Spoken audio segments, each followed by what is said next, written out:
Today we're going to be starting a new unit on probability.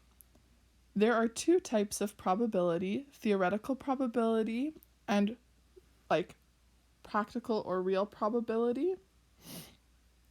And so today we're going to be reviewing theoretical probability, which is essentially what are the odds of something happening. In theory, this is how many times this would occur.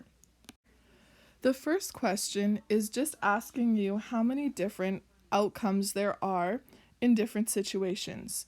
So when you roll a die, the number of outcomes will be the same as the number of sides on a die, because you could roll, when you roll it, one side will face up. So how many sides are there? The same thing happens when you flip a coin. How many options are there? You could roll heads or you could roll tails. How many options is that? When you're playing chess with a friend, you can win, you can lose, or I don't know, could you tie? If you could tie, then how many outcomes would there be? If you can't tie, how many outcomes are there? So you're just writing the number of possible outcomes there are. For question 2, you're not just going to be listing how many outcomes there are, but what they are. So if you look at the first spinner, the spinner lands in regions, right? So it could land in 1, 2, 3, or 4. So you need to write those 4 numbers. And how many outcomes are there? Well, there's 4 spaces, so there are 4 outcomes. You'll do the same thing with the next circle. Write a list of what the possible outcomes are, and then how many outcomes are there altogether. Question 3 is going to ask you to list specific outcomes. So these are the things that it could land on. So for question A, it asks you to list all the outcomes that are even numbers. So remember, even numbers are numbers that you can divide by 2. So when you're looking at your spinner, which numbers are even? Write them on the list here. For B, you'll write all of the odd numbers. So which numbers can you not divide by 2 and get a whole number? And for question C, the numbers that are greater than 9. Now, greater than does not mean equal to, so you would not be writing 9 on this list. It must be greater than 9. Questions 4 and 5 have very similar instructions, but 2 different scenarios. So in question 4, you have marbles that are in a box, and they want to know how many different outcomes there are and if the outcomes are equally likely, right? So the first box, there are how many marbles? So you'd write that as your outcomes. The number of marbles is the number of outcomes. And then are they equally likely? So do you have the same chance of pulling each letter of marble? And so we do, because there's 3 marbles and they each have a different letter. So yes, they are equally likely. If 2 of them said U instead, then they wouldn't be equally likely, because you'd be more likely to pull a U than an S if 2 of them said U. Okay, if that makes sense. We'll do the same thing here. How many outcomes are there? Are they equally likely? Now, when we're looking at 5, you spin a spinner. How many different outcomes are there? Are the outcomes equally likely? Now, the reason the marbles, they each have a different letter, but on the spinner, we have some repetition. So you could get an A, you could get a B, and you could get a C. So it doesn't matter that there's more than 1. It doesn't mean that there's 5 outcomes. It's what different letters could you land on. So there would be 3 outcomes for this, but are they equally likely?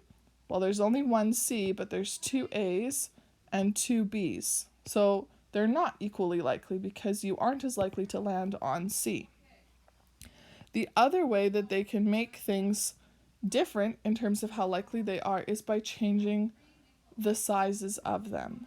So how many outcomes do we have? How many different letters are there? And then does each letter have the same amount of space? So what you'll have to think of is there's 2 A's, 2 B's, and 1 C, but is the 1 C the same size as the 2 other letters put together? If it is, then it's equally likely. If it is not, then they're not equally likely. In question 6, we're looking for how many ways there are to get a specific outcome. So in question 6a, how many ways are there to draw a green marble? So we have one green, one red, and one yellow. So how many ways are there? Well, there's only one green, so it'd be one way.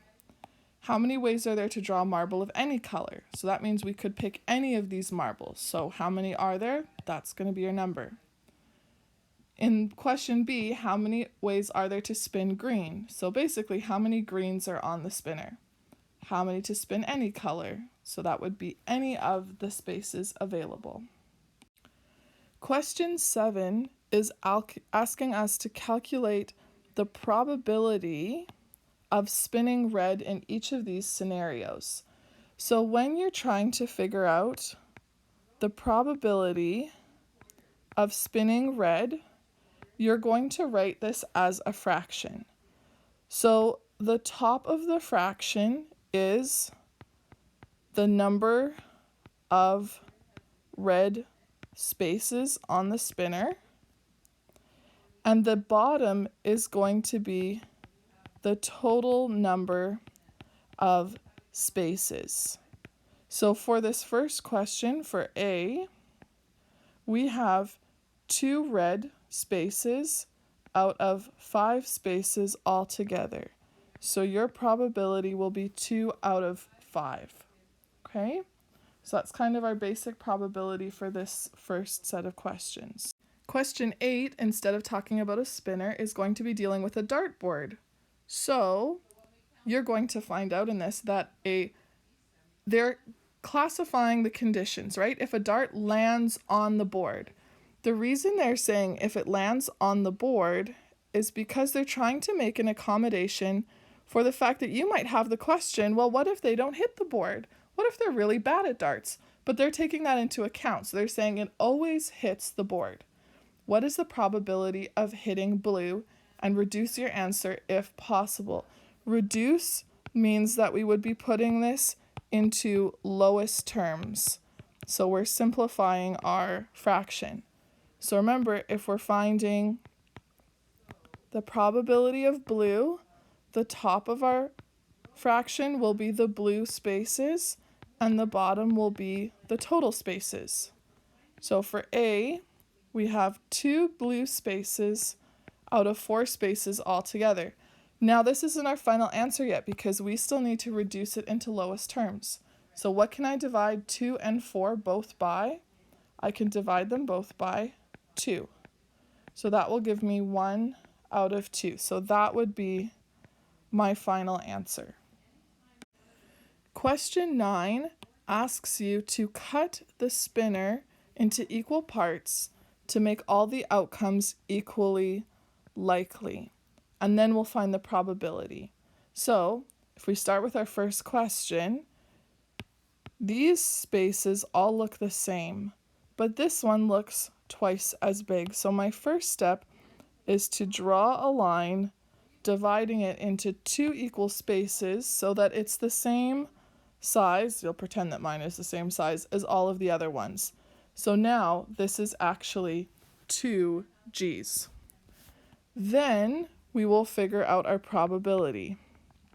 So our probability of blue, and you see you'll have to look at each question. They'll change which color you're looking for. So the probability of blue is blue over the total.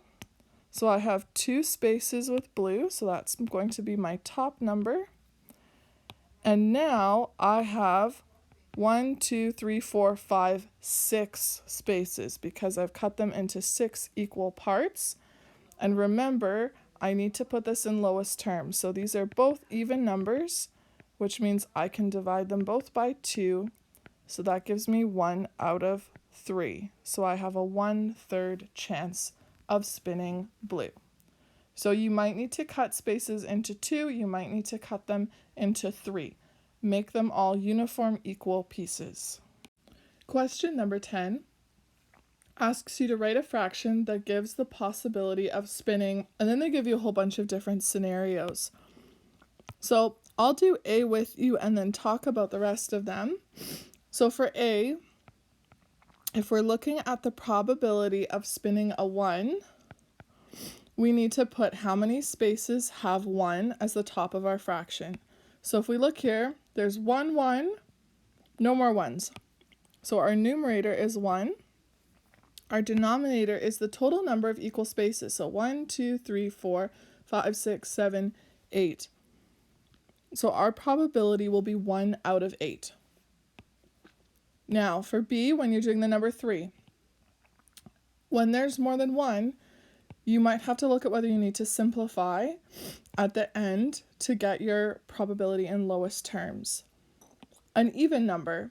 So for an even number, you'll have to look at which of these numbers are even and how many of them are there. An odd number, same thing. Which numbers are odd, so how many spaces have an odd number? A number less than 5. Remember, it does not say equal to or less than, so you would not include 5 in this one. The same way that when it says a number greater than 5, you would not include 5 either.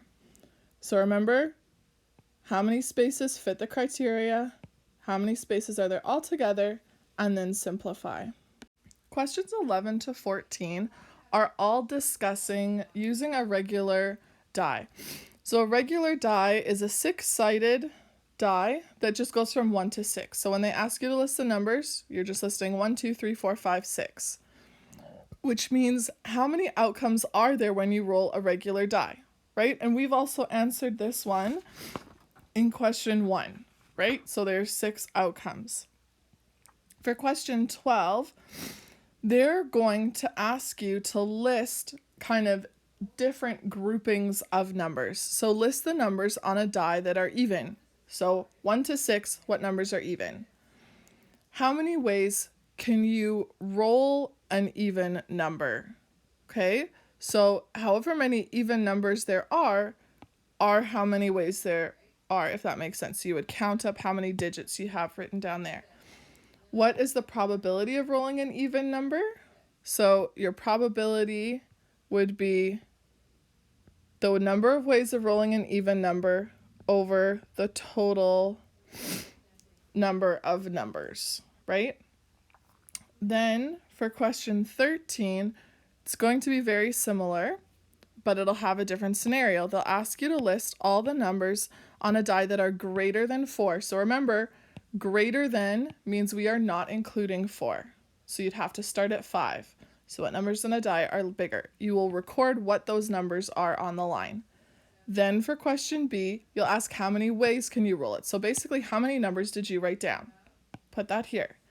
Then we'll look at our probability. So the top number will be the number of ways that you can get a number greater than 4, and the bottom number will be the total number of outcomes on a die.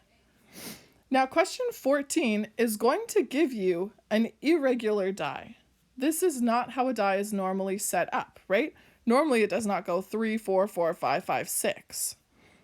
So you are going to have a whole section of irregular dice that have random numberings, and you'll also be given 4 statements. And you need to choose which statement matches which die. So see how they're labeled A, B, C, and D. So the probability of rolling 5 is 1 out of 6. So let's look. There's 1, 2, 3, 4, 5, 6. So we need 1 5 on it. Well, this one has 2 5. So this would be 2 out of 6. This one doesn't have any 5. So that would be 0 out of 6. This one doesn't have any 5. So that would be 0 out of 6. This one has 1 5 out of 6 numbers. So that is going to be our 1. So you will take your pencil and write D beside that description because that's the letter that matches. So the probability of rolling an even number is 1/2, means that half of the numbers have to be even. The probability of rolling 4 is 1/2, so half of the numbers need to be 4.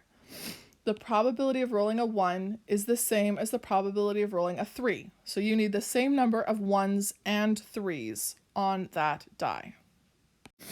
For question 15, they're going to ask you to write a fraction that gives the probability of spinning each of these different letter combinations. So for the first one, the letter A. So I'm going to write this one down here. A, so I'm looking for the probability of A is going to be the number of A's over the total number of letters. So if I look at my spinner, I have 2 A's, so that's going to go on top of my fraction. My denominator will be the total number of equal spaces, 1, 2, 3, 4, 5. So that will go on the bottom. There are no common factors in 2 and 5 because they're both prime numbers, so I can't simplify this. So this would be my final probability of spinning the letter A. You'll do the same thing with the letter C, the letter E, a vowel. So a vowel, remember A, E, I, O, U, and consonants are all the other letters. F asks you to find a letter that appears in the word Canada. So C, A, and N, and D. So if it appears in this one, then that would be part of your numerator for your fraction. Question 16 talks to you about Claire. So Claire says the probability of rolling a 1 on a die is 1/6. So the probability of rolling a 5 is 5/6. Emma says the probability is 1/6 for both numbers. Who is right, and explain. So is it that it's like 1 is 1 out of 6, so rolling a 5 is 5 out of 6, rolling a 4 is 4 out of 6, rolling a 3 is 3 out of 6? Or is Emma correct in saying the probability of rolling a 1 is 1 out of 6, probability of rolling out of 5 is also 1 out of 6? So you need to figure out who's right and explain that. Questions 17 and 18 are both designing questions. So you're designing your own probability experiment. So design a spinner on which the probability of spinning red is 3 out of 8. So this tells you when you make your spinner, you will need 8 sections, right? These are the total number of pieces that you need in your spinner. And the top number will tell you how many red. Now, I am also going to make a little caveat here. 3 out of 8 is also the same thing as 6 out of 16 or 9 out of 24 or on and on and on. So you could choose to have any fraction that is equivalent to 3/8, but it has to be able to simplify down to it. It will be the easiest to just go with, let's give the spinner 8 sections and make 3 of them red. Everything else can be anything other than red. Question 18 is asking you to design a net for a die where the probability of rolling an odd number is 1 out of 3. So when you're drawing a net for a die, you might have seen this in the other ones. They typically go 4 spaces across, and then they make a little T in the middle. Okay, so you're drawing this basic shape, and then you're filling in the numbers. So you will need,